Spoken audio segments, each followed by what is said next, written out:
Familia, amigos, bienvenidos. Gracias como siempre por estar acompañándonos. Estamos súper contentos de saber que ya estás al pendiente, que seguramente tú dices, bueno, es viernes de fe, esperanza y amor. Tal vez lo viste en esa historia, en ese reel que hubo ahí en Facebook. Y bueno, por supuesto y como siempre, estamos contentísimos de que nos acompañes en una transmisión más de un programa que ya tiene más de 2 años, que surgió en medio de una condición difícil, de una pandemia inesperada, y que a la fecha es un programa tan agradecido, con principios tan prácticos, entendiendo que la iglesia tiene un llamado, como siempre, hacia afuera. Y como iglesia, no hablando de estructuras, no de templos, no de instalaciones, más bien de personas, estamos llamados a tener algo que aportar a la sociedad. Algo que básicamente sea como un aliciente, que sea un trabajo, que sea un ungüento en medio de una sociedad con tanto dolor y con tantas molestias. Así que hoy estamos aquí reunidos, familia, amigos también. Si te conectas por primera ocasión, gracias, quédate, es la invitación, quédate hasta el final. De hecho, hoy estamos arrancando una serie titulada Mi Identidad. Y esta serie va a estar durando 6 sesiones, hoy es el arranque y hoy prácticamente vamos a estar hablando acerca de la estructura, de las bases, de esos cimientos que todos necesitamos identificar. Porque fíjate nada más qué importante es esto, porque si tú y yo no sabemos quiénes somos, ¿cómo sabremos efectivamente que tenemos un rumbo, que tenemos un propósito, que tenemos una dirección? Si no sabemos ni siquiera quiénes somos y si no sabemos cuál es nuestro rumbo, cuál es nuestra dirección, ¿cómo sabemos que estamos avanzando? ¿Cómo sabemos que estamos llegando, que estamos caminando? Y déjame decirte que la vida es un compendio de historias, la vida es un conjunto de eventos, algunos buenos, algunos que nos dejan muchos aprendizajes, y en esta vida necesitamos saber exactamente en dónde nos encontramos para ubicar ese banderazo de salida. Así que vamos a estar hablando acerca de mi identidad, vamos a estar hablando en los siguientes temas, respondiendo la pregunta, ¿soy suficiente? ¿Qué es aquello que le da el valor a mi vida? ¿Cómo participa mi dependencia hacia Dios y con Dios para yo encontrar ese valor? Y por supuesto, participa la aprobación de las personas dentro de mi identidad, porque déjame decirte que la identidad, según el diccionario, resulta que son todas esas características de cada ser humano que lo hacen diferente a otro ser humano. Entonces necesitamos identificar esas características a tiempo, no fuera de tiempo, a tiempo. Y por eso hoy vamos a hablar acerca de la famosa identidad. Y yo sé que tal vez tú has escuchado ahí en tus clases de psicología de la preparatoria, tal vez en la universidad, tal vez en alguna revista, quizá en algún post ahí de Facebook, de Instagram, hablar acerca de un término bastante interesante titulado crisis de identidad. Este término es acuñado de parte del psicólogo Erik Erikson y él hablaba básicamente de la crisis de identidad como una etapa de la vida en donde todos hemos estado cimentados, plantados, que hemos caído en esa crisis de identidad, en donde básicamente las características son un asunto de incertidumbre. No sabemos efectivamente cuál es el propósito, el rumbo de nuestra vida, y en consecuencia eso genera un aspecto de degradación de la personalidad, degradación de nosotros mismos, y eso básicamente genera algunos sentimientos de tristeza, algunos aspectos de abandono, porque no sabemos quiénes somos. Y yo creo que esa crisis de identidad no solamente llega a estar presente en algunos momentos cruciales de nuestra vida, sino también llega a estar presente en nuestro hoy, en nuestro ahora, porque todos atravesamos esa condición, y yo sé que tal vez tú, yo en lo particular, sí me he hecho muchas veces estas preguntas. Número 1, ¿quién soy yo? Número 2, ¿para qué estoy aquí? ¿Realmente mi vida tiene un propósito, como aparece en esa lámina? ¿Tengo una misión en este mundo? O algo todavía más crucial, ¿mi vida es parte de algo? Y entonces tenemos que lidiar con esas preguntas. En algún momento de nuestras vidas tenemos que identificarlas y ubicarlas para conocer cuál es nuestra identidad. ¿Para qué estoy aquí? De hecho, ¿estoy aquí solamente para ganar dinero? ¿Estoy aquí solamente para construir una casa, para tener un mejor coche, un mejor trabajo? El cimiento, el fundamento de mi vida es básicamente objetos, cosas que se van a terminar, que se van a acabar. ¿Para eso estoy aquí? Es una buena pregunta, porque déjame decirte que hoy en día nuestra cultura mexicana, o si nos ves desde otro lugar, muchas culturas normalmente tienden a establecer su identidad social relacionada como si esta fuera su identidad general. La identidad social son los filtros, son las redes sociales, son los viajes en los cuales todos llegamos a tomarnos bonitas fotos y a ponerlos ahí en una publicación para que todos los demás vean que nuestra vida es maravillosa. Muchas veces una identidad social es una identidad con muchos filtros, es una identidad maquillada. Es una identidad que a veces no avanza y déjame decirte algo, una identidad que no alcanza. Esa es la identidad social, no es la verdadera identidad que Dios quiere que nosotros concibamos y tengamos de nosotros mismos. Y ese es un problema, porque nos hacemos nos hacemos una parte significativa de la cultura de la aprobación, de la cultura de los likes, adictos a los me encanta, y creemos que eso es lo que nos va a dar satisfacción, felicidad y lo que nos va a completar, lo cual es un grave error. Y todo eso, déjame platicarte, que todo eso tiene su base en una premisa bastante interesante que aparece en pantalla. Yo tengo el control.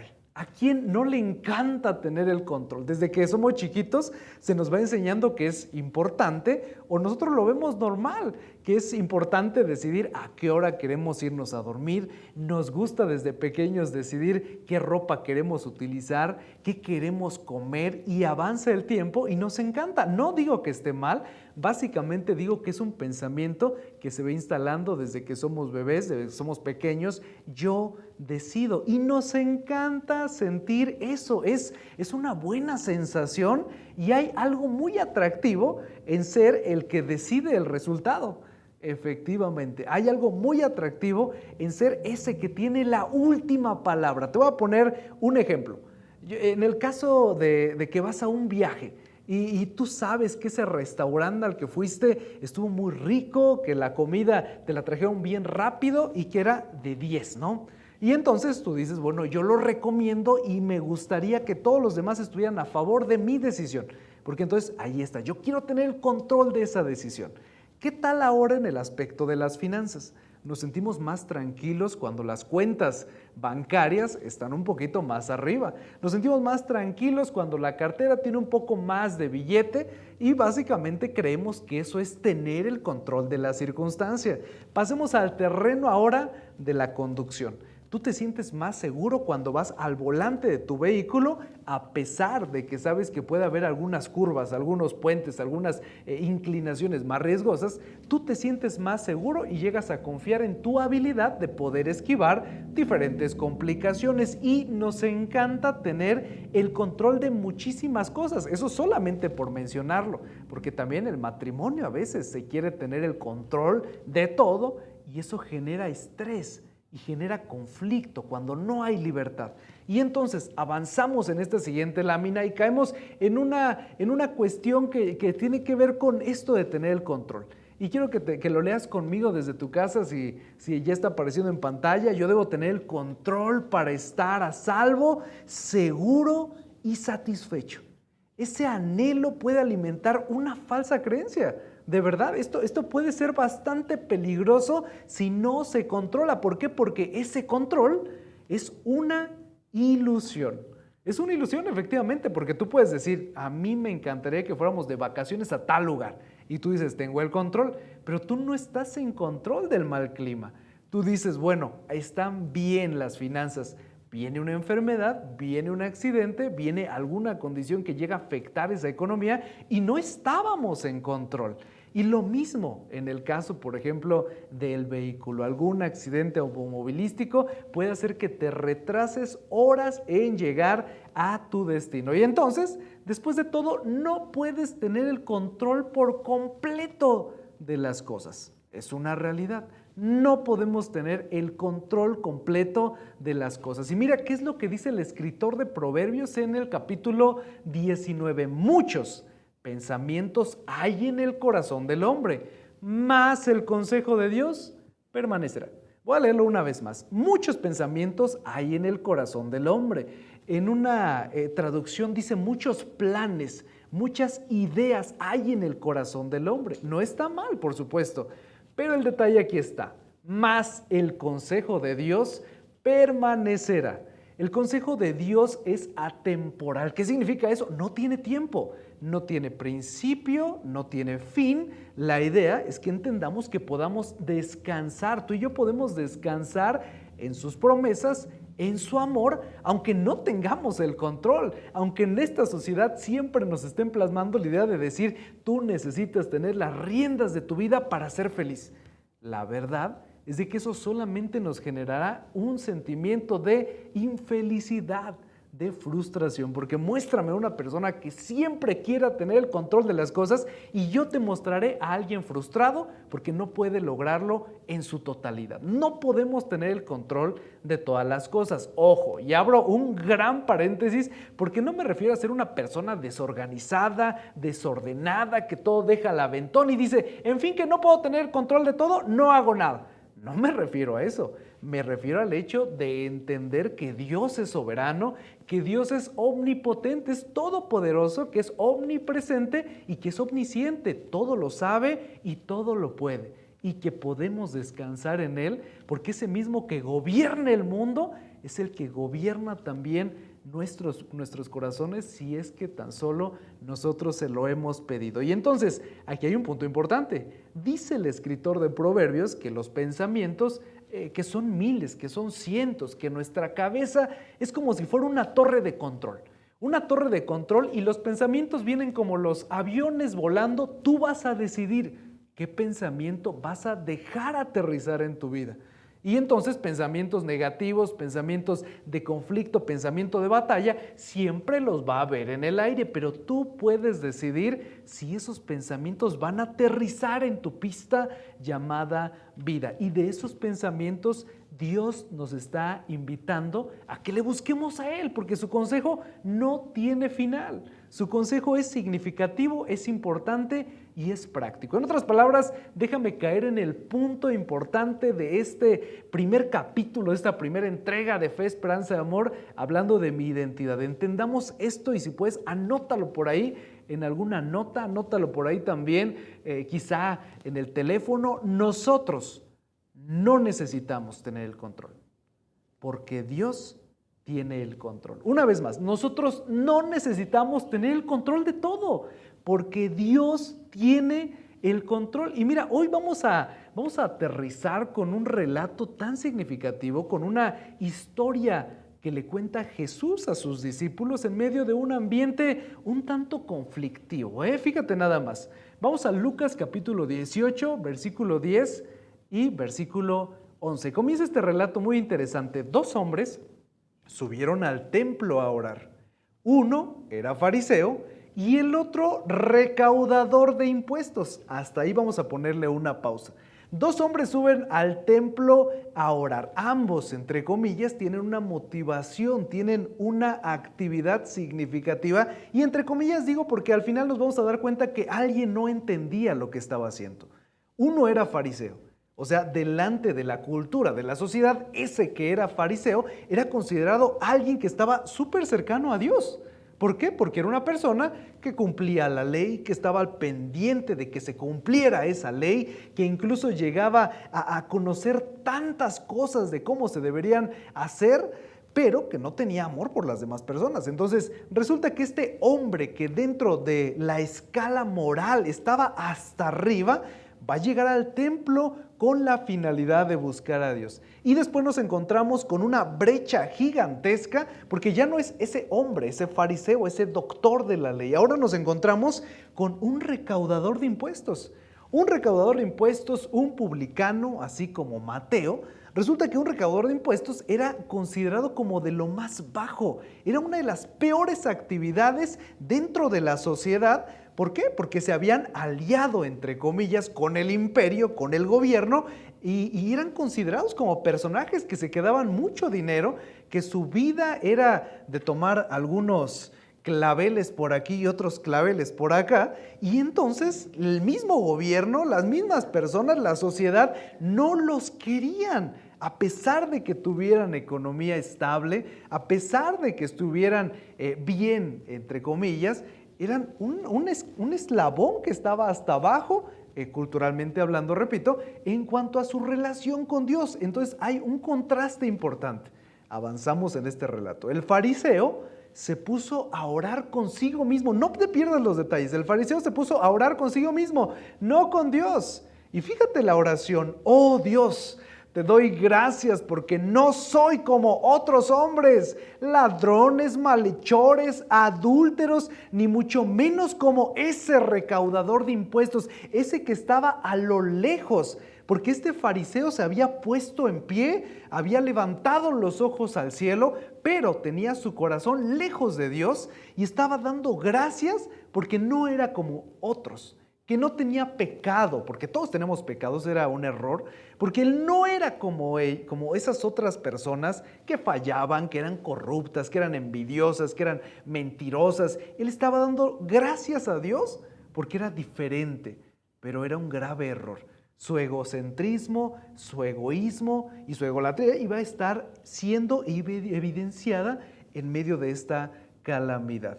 Y es algo bien curioso, porque él estaba de pie, pero el recaudador de impuestos, considerado como un hombre alejado del amor de Dios, iba a estar de rodillas, humillado, con una condición de decir: Señor, necesito de ti. Vamos, porque este relato se pone muy interesante, ¿no? Y fíjate lo que continúa diciendo este fariseo: Señor, yo ayuno 2 veces a la semana y doy la 10ª parte de todo lo que recibo. ¿Te das cuenta cómo la identidad de este hombre está enfrascada en sus bienes y en sus actos más que en su relación con Dios? Y voy a repetir esto porque es súper importante. La identidad de este hombre está enfrascada en sus bienes, en su dinero, en su casa, en su familia, en su posición y también en lo que él hace. Ayuno, doy, participo, sirvo, y entonces es una identidad totalmente trastocada. Y a veces nos parecemos mucho a este fariseo, cuando nuestra identidad está enfocada más en lo que hacemos que en quien nosotros somos. Estamos más enfocados en decir: bueno, yo soy un reconocido abogado, yo soy un reconocido licenciado, yo soy un reconocido nutriólogo, soy un reconocido arquitecto, y entonces eso pesa más lo que hacemos que en lo que realmente nos estamos convirtiendo con cada decisión. Y ahí el meollo del asunto, porque Dios está más interesado en la persona en la cual nosotros nos estamos convirtiendo que lo que estamos a veces haciendo, porque aquí hay un claro ejemplo de que podemos estar haciendo sin amar a las personas y sin tener una verdadera conexión con Dios. Y avanzamos en este relato. Volteamos ahora las cámaras de la pantalla hacia la vida de ese recaudador de impuestos, que era literalmente alguien que había sido cortado de su familia, alguien desechado por la sociedad, alguien excluido. En cambio, el recaudador de impuestos, que se había quedado a cierta distancia, fíjate nada más, o sea, no se sentía ni siquiera digno de dar un paso más hacia ese punto. Ni siquiera se atrevía a alzar la vista al cielo, sino que se golpeaba el pecho y decía: oh Dios, ten compasión de mí, que soy pecador. Déjame decirte una cosa: las personas hasta este punto habían crecido con una cultura totalmente opuesta a lo que Dios quería que ellos entendieran. Las personas hasta este punto reconocían la autoridad de los fariseos, de esos fariseos que conocían demasiado las escrituras, de esos fariseos que estaban como policías espirituales de la vida de todos los demás. Ellos habían crecido pensando que eso era lo correcto, aunque por otro lado los vieran muy vestiditos, muy arregladitos, pero en su corazón estaban alejados del amor, de la misericordia y, peor de todo esto que te estoy diciendo, de la gracia de Dios. de las segundas oportunidades a las personas. Pregunta para todos nosotros. ¿Quién de nosotros no necesita una segunda oportunidad? ¿Quién de nosotros no necesita a Dios en su vida? ¿Quién de nosotros no necesita un volver a empezar y quisiéramos que en ese volver a empezar encontráramos gente, personas que realmente se interesan en nosotros? ¿Quién de nosotros no necesita esa gracia? Esa gracia que es escandalosa, porque a las personas no les gusta entender que Dios quiere dar segundas oportunidades, amor y esperanza, y se molestan cuando otras personas lo están recibiendo. O sea, es un caos. Y aquí vemos un fariseo lleno de leyes y tan vacío de gracia. Vemos a un fariseo lleno de actividades, lleno de cosas por hacer, pero tan vacío de una identidad en Dios. Y esa es la cosa importante. Tú y yo tenemos que identificar en dónde se encuentra nuestra identidad, dónde está nuestra personalidad. Eso vaya que es necesario. Lucas 18:14. Ahora se termina el relato y comienza Jesús a voltear a ver a las personas y les habla directamente. Les digo que hablando del recaudador de impuestos que se daba golpes en el pecho y que se reconocía deudor, pecador y que reconocía que estaba mal, les aseguro que y no aquel fariseo bien vestido, bien arreglado y puesto en pie, mirando a Dios, pero lejos de él, volvió a su casa justificado ante Dios. O sea, está diciendo que el hombre que literalmente estaba siendo desechado por la sociedad, estaba más cerca de encontrar una identidad en Dios que el otro que creía ya tenerla. Ese es el problema, porque él creía que ya la tenía. Pues todo el que a sí mismo se enaltece será humillado, y el que se humilla será enaltecido. ¿Qué enseñanza? Esto parece el mundo del revés. Parece algo totalmente opuesto a lo que ellos han aprendido, porque ellos han aprendido que es suficiente con dar, con participar, con, entre comillas, fingir, y que con eso vamos a estar bien con Dios. Y es algo curioso porque Jesús viene a mostrarles que no tiene nada que ver eso si su identidad no está centrada en su amor, en sus promesas, identificar quién es realmente Él. Y voy a completar este rompecabezas que he tratado de ensamblar en los minutos anteriores. Déjame decirte una cosa, que tú y yo vamos a encontrar realmente quiénes somos nosotros cuando realmente encontremos quién es Dios. Tú y yo nos encontramos cuando encontramos a Dios. Tú y yo nos conocemos cuando conocemos más a Dios. Por eso esa es la invitación a no quedarnos solamente con un programa de viernes, con un domingo de servicio. No es la invitación a quedarnos solo con lo que nos contaron y a nunca buscar echar raíces profundas en nuestra fe y cimentar una identidad fuerte, no una falsa identidad, no una crisis de identidad, no una identidad falsificada. No porque me dicen lo tengo que hacer, porque muchas veces, déjame decirte que hay personas, adultos, que dicen yo estudié eso porque mi papá es algo que nunca pudo ser y me dijo tú vas a hacerlo. Y entonces decidí hacerlo. ¿Eres feliz? No, no soy feliz, pero es algo que tengo que hacer. Y otra vez, si no tenemos bien claro el aspecto de quiénes somos nosotros mismos en Dios, si no tenemos bien claro cuál es nuestro camino a seguir, ¿cómo sabemos que estamos avanzando? ¿O será acaso que solamente estamos fingiendo, que solamente estamos haciendo, y ojo, comilla, no siendo, coma más bien, no siendo, porque Jesús quiere que nosotros seamos, no tanto que hagamos, eso vendrá después.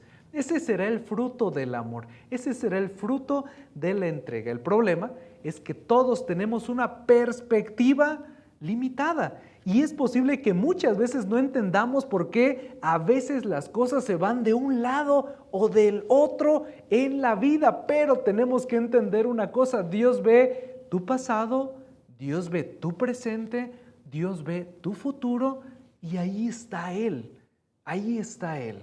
queriendo caminar todos los días con nosotros, si tan solo decidimos ser obedientes y ser valientes. Así que déjame decirte una cosa, A Dios le importa lo que sucede con nosotros. Dios no es sorprendido en medio de una calamidad. Él está con nosotros y sus promesas siguen, sus promesas no terminan. Y sí, por supuesto, familia, es doloroso cuando los planes se desmoronan. Es doloroso cuando un matrimonio no camina bien. Es doloroso cuando se cae la economía. Es doloroso volver a empezar en una nueva ciudad, en un nuevo trabajo. Es doloroso estar en una sala de hospital esperando que ese familiar vuelva en esa restauración de su salud. Pero déjame decirte que otra vez a Dios le importa lo que sucede con nosotros y Él quiere que entendamos una cosa, que cuando conoces más a Jesús, cuando le conoces más a Él, te conoces más a ti mismo. Y ahí el meollo del asunto. Debemos de entender que nuestra vida es ese compendio de historias conectadas, pero que si el día de hoy tú estás respirando, tu corazón está palpitando, esa historia no se ha dejado de escribir. Y yo te quiero invitar directamente a buscar a Dios en esta noche y directamente a decirle: Señor, necesito un nuevo comienzo contigo. Me he equivocado, tengo incertidumbre, tal vez hoy mismo tengo esa crisis de identidad, tal vez hoy mismo no sé ni siquiera si mi vida es parte de un plan mayor, aunque tenga, entre comillas, tantos años caminando con Dios, no sé realmente hacia dónde voy. Hoy es el día. La invitación es no dejar pasar más tiempo sin decirle: Señor, yo quiero que tú mores en mi corazón. Quiero comenzar a escribir una historia contigo. Quiero comenzar a escribir la mejor de las historias, que es contigo. No una historia libre de problemas, sino una historia en donde tú estás conmigo en los problemas. Una historia en la cual yo encuentro mi identidad encontrándote a ti cada mañana, dándote gracias por lo que tú haces para mí y por mí. Y déjame decirte una cosa más. Resulta que cuando tú vas y compras un perfume, piensa en tu perfume favorito. Si es tu perfume favorito ese de Espinosa Paz, bueno, si es tu perfume favorito ese de Pedrito Fernández, resulta que ese perfume, ya vamos a hablar uno de un Carolina Herrera, ¿no? Si tu perfume favorito es ese, te aseguro que tu perfume favorito no es el perfume favorito por el envase, por el frasco en el que viene, sino por lo que tiene adentro. A algunas personas les gustará coleccionar esos frascos, esos envases, pero el valor del perfume es por lo que tiene adentro y no por lo que hay afuera.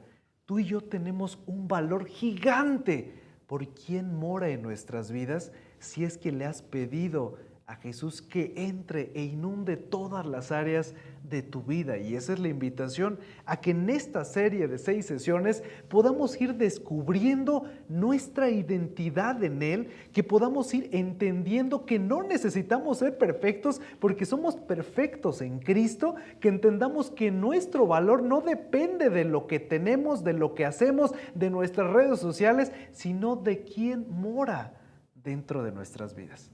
Y solamente ahí podremos tener un cambio en nuestra sociedad, en nuestras familias, con la vida en general, en nuestras iglesias. Ahí podrá ser el cambio. Así que, familia, gracias una vez más por estar aquí. Ojalá que puedas estar conectándote las próximas semanas, los próximos viernes en punto de las 7:30, que vamos a estar analizando a profundidad nuestra identidad y qué es lo que le da valor a esa identidad, y que juntos podamos ir tomando decisiones. Si hoy tomaste una decisión, felicidades. Si hoy tomaste un paso, si hoy terminando este programa vas a cerrar ese dispositivo y vas a decidir arreglar algo para caminar una identidad como la que quiere Dios para nosotros, estamos en el camino correcto. Gracias, familia, nos vemos el día domingo. Acuérdense que empezamos a las 10 de la mañana allá en Conexión Vida Celaya, y aquí en Conexión Vida Querétaro arrancamos a las 12:30. Que Dios los bendiga, que tengan una maravillosa noche, muy bonito inicio de semana. Más bien, final de semana. Nos vemos.